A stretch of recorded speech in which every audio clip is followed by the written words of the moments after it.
How's it going, my dudes? Plushlings coming at you. I just made a video about one crossover game, so naturally, it's time that I move on to the next one.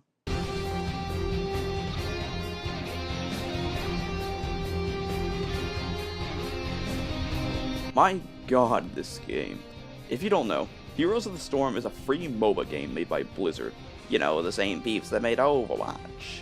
However, this game is unlike any other MOBA out there, as HOTS effectively does everything other MOBAs don't, such as the concept of talents. Anyways, HOTS is a crossover game that takes characters from StarCraft, Warcraft, Overwatch, Diablo, etc. It's pretty much just a giant collage of Blizzard's history thrown together in one big epic game. If you couldn't tell, I'm a huge fan of these games. But in order for any of that to work, the game needs likable heroes, villains, and everything in between. So today, we are going to be counting just that. Before we go any further, however, I should mention that like all of Blizzard's games, HOTS gets patched a lot. So I'm basing my pickings from this version of the game. So right now, Imperius is the newest hero in a grand total of 84 characters. Second is a bit of a spoiler warning, as I will be talking about the characters' backstories and personalities, but I'll stick mostly to the gameplay. Not much else to say here, so without further ado, welcome to my top 10 Heroes of the Storm. Let's go! Of all the Blizzard games, the Warcraft franchise is the one that I'm least familiar with. Don't get me wrong, I love it and all of its characters, and this list is going to be chock full of them, I'll just tell you that. So who should we start with? Well, as a being of fire myself, I think it's only fitting that we talk about the almighty Fire Lord.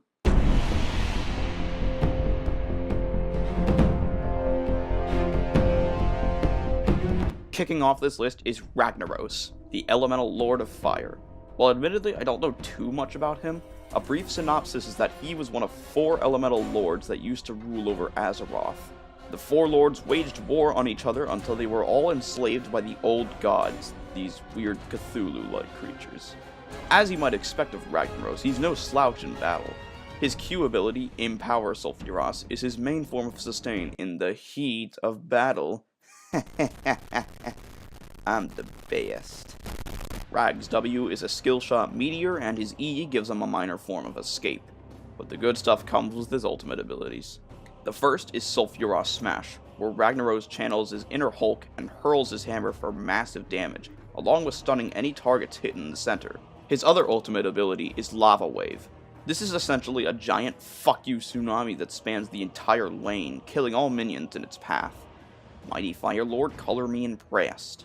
But his most powerful ability is the aptly named Molten Core. This transforms Ragnaros into the beast that he is in WoW. Here in Molten Core form, all of his abilities and stats get multiplied tenfold. There's just something about growing 10 times bigger and wrecking other people's shit that is just a blast to play. I remember the first time I activated this ability, I knew he was going to be a character that I would like right from the start.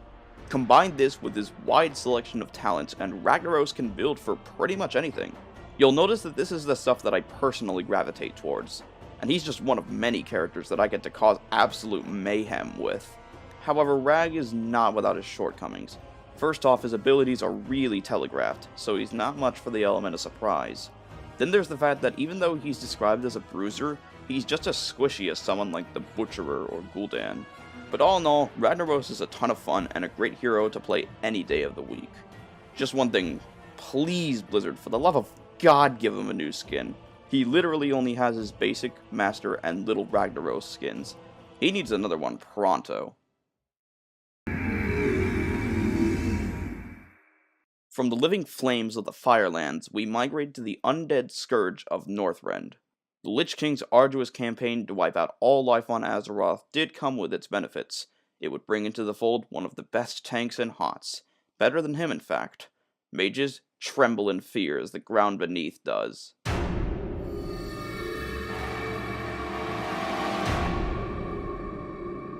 Anub'arak charges in at number 9 as one of the best tanks / tap dancers in my humble opinion. So where do we begin with this bad bug? Anub'arak was the king of a spider kingdom known as Azjol Nerub. Like I mentioned at the start of the century, he was defeated and raised by the Lich King to serve the Scourge. Anub'arak specializes in crowd control and disruption, exemplified by his Impale and Burrow Charge abilities.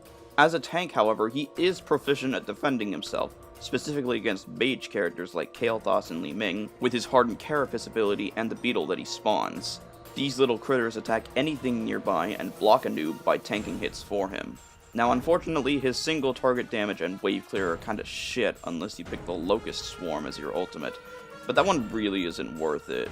But the value his other ultimate brings far exceeds his shortcomings. His other ultimate, Cocoon, can be a complete game changer if used correctly. It basically takes a hero completely out of a fight for a couple seconds, which by the way is a lifetime in this game. Those few seconds can be used by your team to skew the odds in your favor. This is probably the one good character that I play and don't feel like a scumbag or playing like I would for someone like Genji or Johanna. That aside though, using him feels amazing, not only because he's fun to play, but also you get to play as a beetle. And that's a nice breath of fresh air when most of the characters are humanoid, and that kinda gets boring after a while, you know? He also has really good talent diversity. Aside from the meta build, there's also the beetle build, which is kind of a guilty pleasure of mine, mainly because it's not a very good one, but also you can have like dozens of beetles to nibble on your opponents, and that's funny to me. So you might be asking, why is he only number 9? Well, the aforementioned lack of any good damage or wave clear is a factor, but more so that he's really hard to use effectively. His Cocoon is indeed a powerful tool in his arsenal, but it does require high game sense to not be wasted. But you know what? 9 out of 84 ain't a bad place to be. Anub'arak is the best bug in HOTS by a long shot.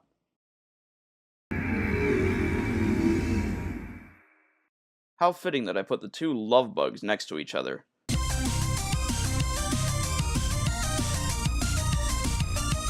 Well, technically Zagara isn't a bug, but just because the game goes along with it, I feel like we should too. So fun fact, Zagara was my first main. Yeah, way back in mid-2017 in the Nexus Challenge 2.0, and if you were to ask me about a year and a half ago, I would have told you that she was my favorite. She's a summoner with an emphasis on split pushing, thanks in part to her Nidus Worm ultimate. As long as she has 2 or more worms active, she can move around the map faster than any other hero in the game. And she doesn't use it for travel, it's pretty much the most potent self-heal in the game, restoring you to full health and mana in a matter of seconds, which is good because Zagara is so mana hungry. Unfortunately, this is why she fell from a much higher position. Following her summoning motif is her W and E abilities, the Hydralisk and the 2 roaches. She also has her D ability, which lets her spawn a creep tumor. This thing lets Zagara keep vision of the area it spreads in. Now, one thing Zagara excels at is siege, and this is demonstrated once again by her Nidus Worms being able to teleport her across the map. But it's her Q ability, Baneling Barrage, that does the damage. Loads of structure damage will be done if Zagara is not dealt with. And that's kinda what I enjoy about her. Peeps always underestimate her just because she's classified as a specialist. So I get to create an army of Zerg and ruin my opponent's forts and keeps. At the end of the day though, Zagara really only is beaten by 2 people in the solo lane, that being Illidan and Gul'dan, so she is kind of annoying to fight against. And then there's the fact that her teamfight presence is quite limited, but that doesn't stop her from rising above and beyond, and is even now my second favorite specialist.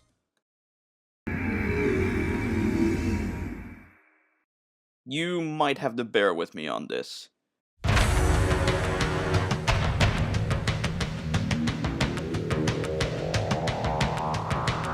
Yeah, I know, Tassadar, the worst hero in the game, at number 7. Well, he's not as bad as you think. So lore stuff out of the way first. Tassadar was an executor of the Protoss Conclave.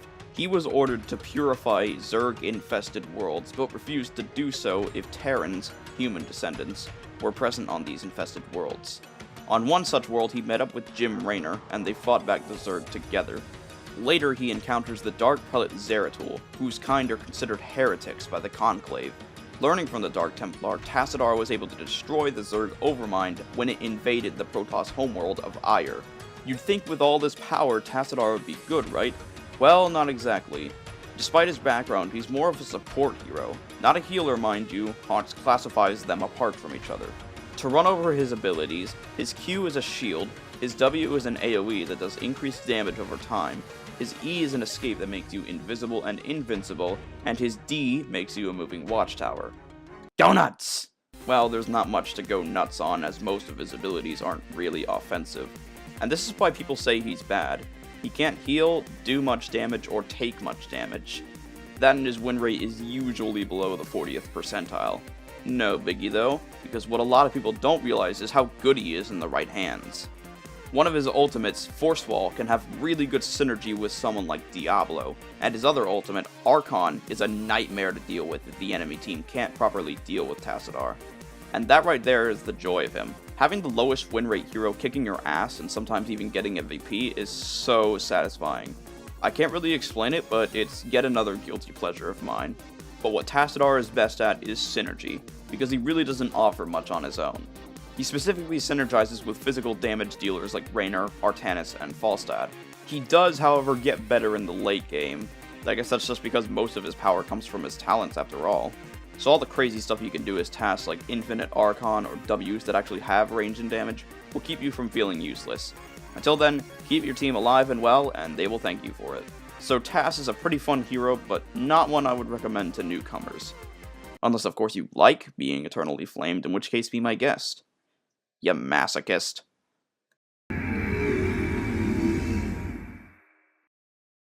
Number 6, now we're getting to the good stuff. From here until number 1, these characters are neck and neck with each other. So number 6 would have to go to someone who would truly describe me. Some idiot who likes to get in fights and goes way too deep than what is required. But hey, at least one of us gets the job done, am I right?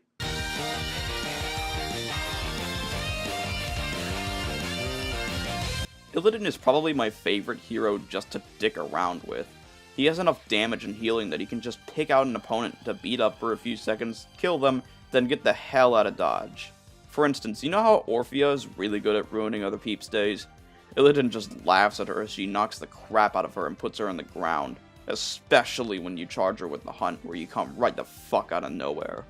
Anyways, Illidan is a night elf who was banished from his home after making a deal with the Burning Legion, his service in exchange for power. In secret, however, Illidan was a double agent that formed his own forces made from outcasts like himself. The Illidari demon hunters raised victory after victory against the Legion, vowing to destroy the demons once and for all. Illidan is a very mobile melee assassin that is great at taking mercenary camps, thanks in part to his ability to become completely immune to basic attacks for a short time. It's this that makes Illidan a nightmare to deal with if you don't have enough countermeasures. And like I said, I typically play him without giving any fucks as to what might happen. Mainly because Illidan is one of the only heroes in the game that can comfortably fight outnumbered. While it's not recommended that you do, in fact you really only should do it if you're empowered by someone like Tassadar, Lieutenant Morales, or the fan favorite partner in crime, Abathur. It is really fun if you can pull it off. However, there are times where I play Illidan like my life depends on it, but it's really not much different. The main difference is that I'm a little bit more conscious about my well-being. He's just a character that promotes that type of gameplay simply because he can get away with it. Unless the enemy knows how to counter you. And that's the catch to him. An Illidan that knows what he's doing doesn't have a lot of counterplay, but an Illidan who is a moron, aka me, is easy to deal with. For instance, Johanna and Lily are his worst nightmares. If he gets hit by their blinds, well,